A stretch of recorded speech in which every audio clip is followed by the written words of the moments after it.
Hace más de 3000 años, en plena Edad del Bronce, las grandes llanuras de la Mancha, en el centro de España, estaban habitadas por hombres y mujeres de la conocida como cultura de las motillas. Dedicados fundamentalmente a la ganadería y al cultivo de cereales, aquellos antepasados nuestros aprovechaban los abundantes recursos que la naturaleza les ofrecía. En sus pequeños poblados, erigidos sobre montículos de escasa altitud, construyeron fortificaciones donde resguardaban el agua, el ganado y sus cosechas, y donde se protegían de sus posibles enemigos. Por aquí desfilaron íberos, romanos, visigodos, musulmanes, ejércitos cristianos y viajeros de toda índole.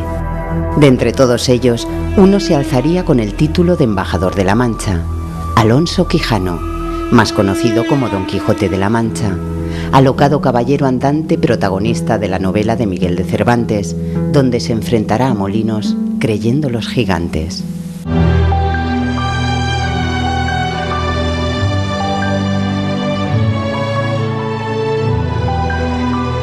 Bajo este extenso territorio se los acuíferos de la llanura manchega, una gran masa de agua dulce escondida a escasos metros de la superficie.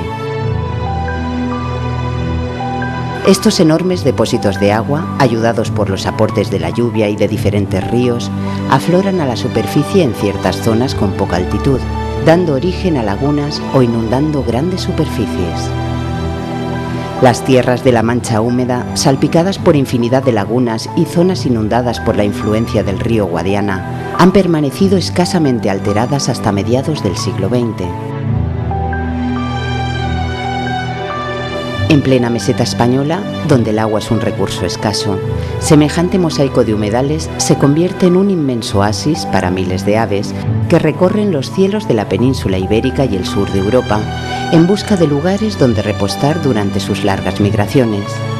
También es un sitio ideal para huir de los fríos inviernos del norte o una repleta despensa donde criar a sus pollos.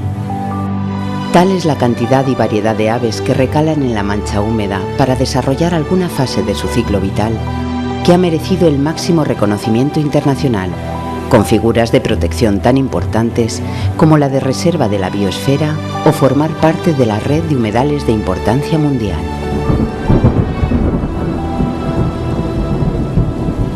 Grandes nubarrones anuncian la proximidad de las lluvias.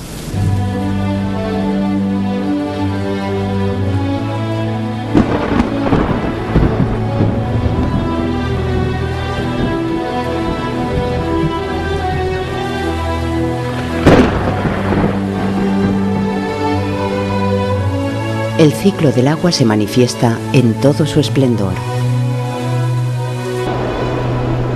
Tras empapar la tierra, el agua fluye a favor de las pendientes, alimentando arroyos secos, ríos sedientos y lagunas someras.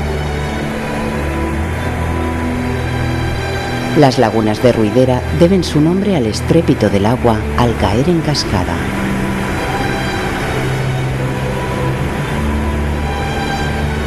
Poco a poco, el agua irá filtrándose al subsuelo, recargando así la gran despensa de agua que suponen los acuíferos.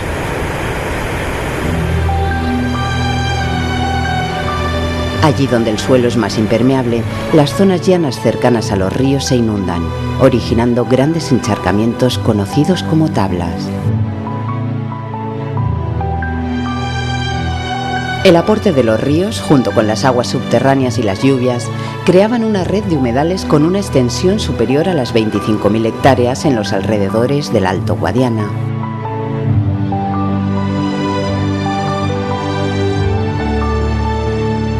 Cuando los acuíferos estaban lo suficientemente cargados, el agua subterránea afloraba la superficie en las depresiones del territorio, y la escorrentía del agua llenaba también numerosas lagunas.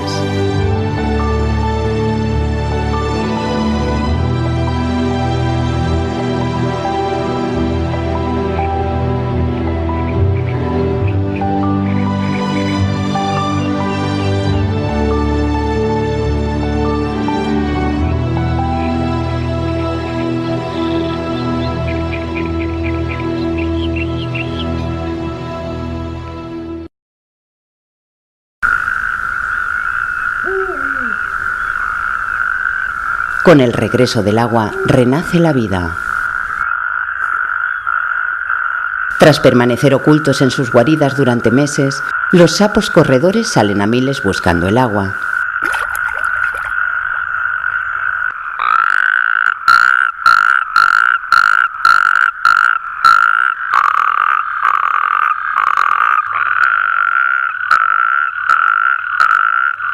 No es fácil conseguir pareja cuando son tantos los pretendientes. Los machos que consiguen acoplarse no dejarán que cualquiera les arrebate a su enamorada. Las parejas pasarán horas unidas. Finalmente, la hembra depositará los huevos fecundados en el agua, perpetuando así su especie.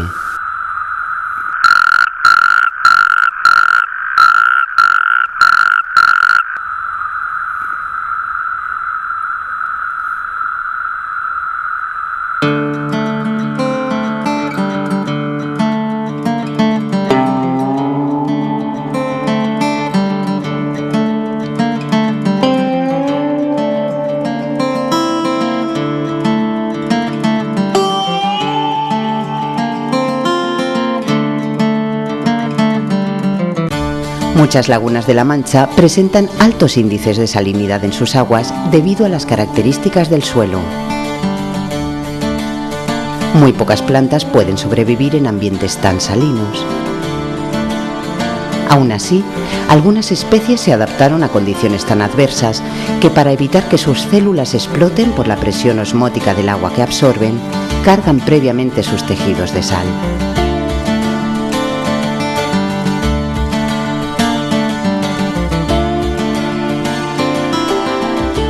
Estas aguas, aparentemente privadas de vida, están cargadas con millones de organismos diminutos, y este es el caldo ideal para aves tan hermosas como los flamencos, que filtran constantemente el agua para atrapar a tan pequeñas criaturas.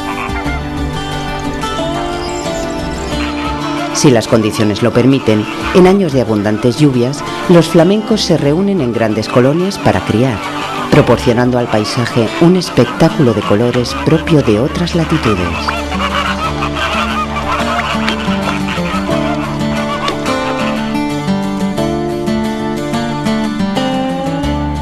Donde el agua es más dulce, como en las lagunas de Ruidera, las tablas de Daimiel y otros humedales de La Mancha, las aguas hierven de vida.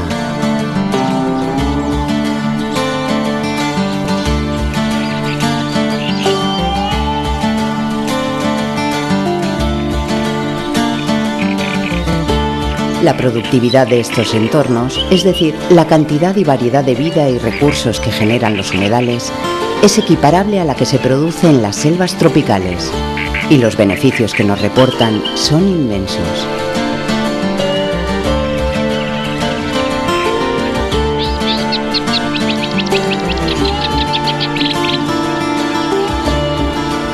Antes de iniciarse el deterioro de la mayoría de las lagunas, ríos y tablas de La Mancha, generaciones enteras supieron coexistir con la naturaleza, sacando provecho de su abundante pesca, agua y recursos que proporcionaba, sin menoscabar sus dominios ni deteriorar el acuífero. Había 300 familias aquí y vivíamos todos del cangrejo, todos, unos que segaban guinea, otros que segaban carrizo, otros que segaban maseguilla y otros pescaban.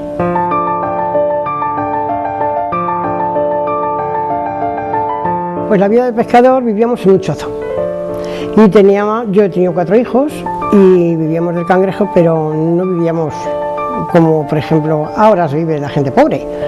Pues nada, vendías los cangrejos y comprabas el apaño por toda la semana y para toda la semana tenías que tener, porque no había más hasta que no se facturaban los cangrejos el viernes. Y muy bien, pero bueno, estábamos muy bien también. Pero claro, ya vino la cosa mal y ya ha estado seco muchos años y nada, y no había, ya se secó y se quedó sin nada.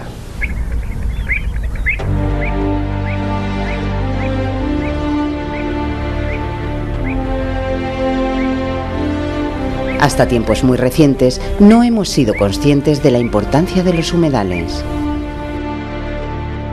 A partir de mediados del siglo XX se dictaron leyes para desecar los humedales manchegos. El proceso de deterioro del Alto Guadiana comienza con la publicación en 1956 de una ley para desecar los márgenes encharcables del río Guadiana y de sus principales afluentes. Durante la década de los 60 se construyeron canales para drenar sus aguas, se canalizaron muchos ríos y se desecaron muchas lagunas para dedicarlas al cultivo.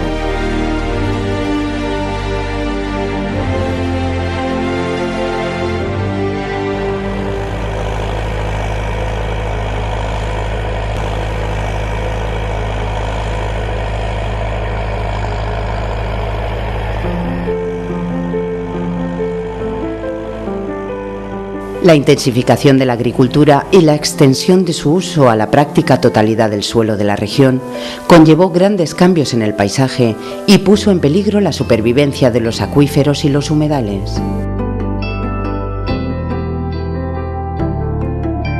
Los antiguos cultivos de secano de viñedos, olivos y cereales fueron transformados en muchos casos en cultivos de regadío.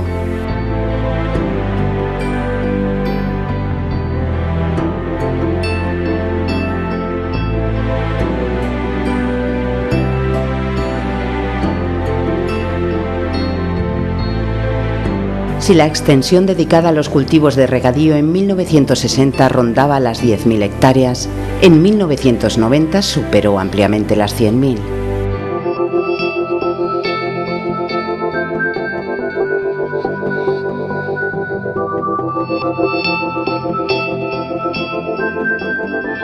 Las antiguas norias, movidas por animales de carga, fueron sustituidas por potentes motores.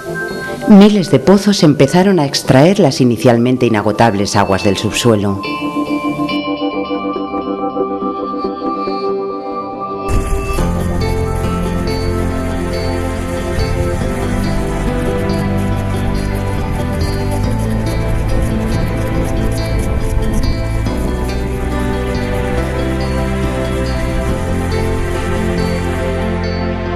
Junto al pueblo de Ruidera, por el río Guadiana Alto, pasaban 100 hectómetros cúbicos de agua al año. Desde mediados de los 80, el caudal fue disminuyendo progresivamente, sin que en los últimos años se superasen 30 hectómetros cúbicos anuales.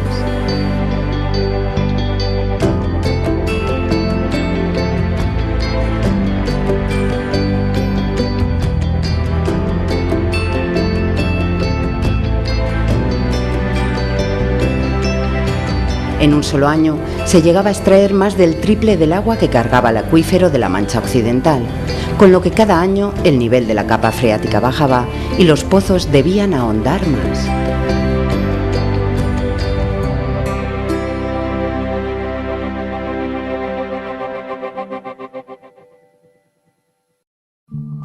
En 1987 se declaró la sobreexplotación del acuífero 23 de la Mancha Occidental, y en 1988 la del acuífero 24 del Campo de Montiel.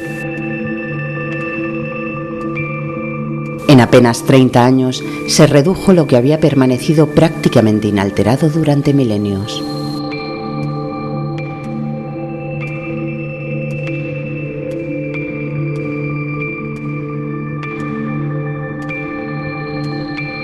A todo ello se sumaría la contaminación de las aguas superficiales procedentes de vertidos urbanos e industriales de los municipios cercanos a los humedales. El Parque Nacional de las Tablas de Daimiel, cuya alimentación hídrica está muy deteriorada, ha llegado a secarse por completo algunos años.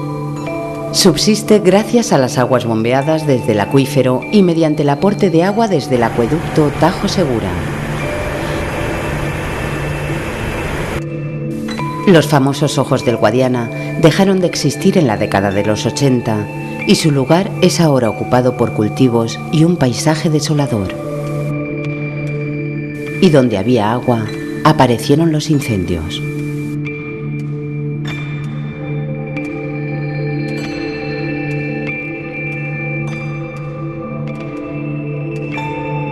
En el subsuelo, donde la materia orgánica abunda en forma de turba, la desaparición prolongada del agua que la envuelve acelera los procesos de descomposición.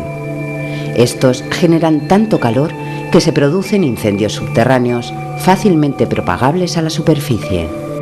En 1986, un incendio subterráneo quemó una tercera parte de las tablas de Daimiel y en 2009 se volvió a repetir.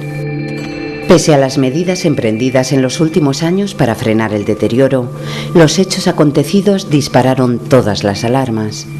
Uno de los ecosistemas más peculiares y valiosos de Europa estaba desapareciendo ante nuestra mirada. Por suerte, tras las abundantes lluvias de 2009 y 2010, junto con la utilización de pozos de recarga y las tareas de control y medidas de gestión llevadas a cabo, los humedales manchegos volvieron a recuperar temporalmente sus niveles de agua. Muchas lagunas desaparecidas renacieron y las aves acuáticas regresaron.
¿Estamos a tiempo de salvar la mancha húmeda? Probablemente sí, pero restaurar los niveles pasados de los acuíferos sobreexplotados requerirá varios años y el esfuerzo, compromiso y dedicación de muchos organismos y de la sociedad en general. Debemos aprender de nuestros errores pasados. Hoy sabemos que es posible conciliar los intereses y necesidades de la civilización con la conservación de la naturaleza. La mancha húmeda pervive con dificultades, pero sus humedales, su fauna y su flora tienen una gran capacidad de recuperación. Si somos capaces de llevar adelante los planes de restauración y las recomendaciones de los expertos, si empezamos a comprender el enorme valor y belleza que estos parajes nos proporcionan, seremos capaces de devolver gran parte del esplendor a uno de los tesoros naturales más importantes de Europa.